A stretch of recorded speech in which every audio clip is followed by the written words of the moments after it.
Okay, today we're gonna go over making a mop for barbecue. Got our pan started. Gonna melt 2 tablespoons of butter.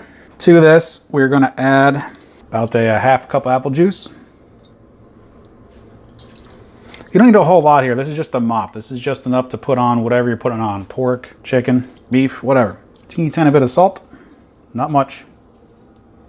And a couple tablespoons of whatever barbecue sauce you want. I have some that I made over here.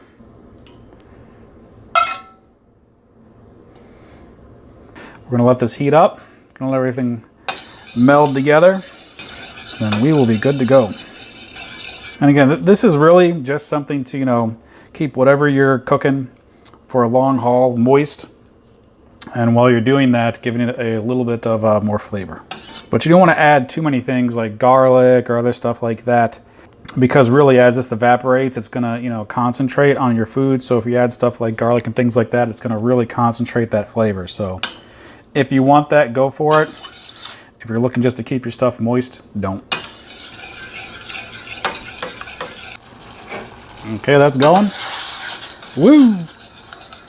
Just want it to heat up a little bit. That's all we're trying to do. All right, turn the heat off. Give it a taste. Not expecting it to taste like much here, but just to make sure, it doesn't taste like It's actually okay. It's kind of like a buttery applesauce with something else in it, which is exactly what it is. All right, so that is a basic mop. Put that on whatever food you're grilling that you're trying to keep moist over a long haul. Give it some flavor and add some moisture. Thanks very much for watching. Hope you have a good day.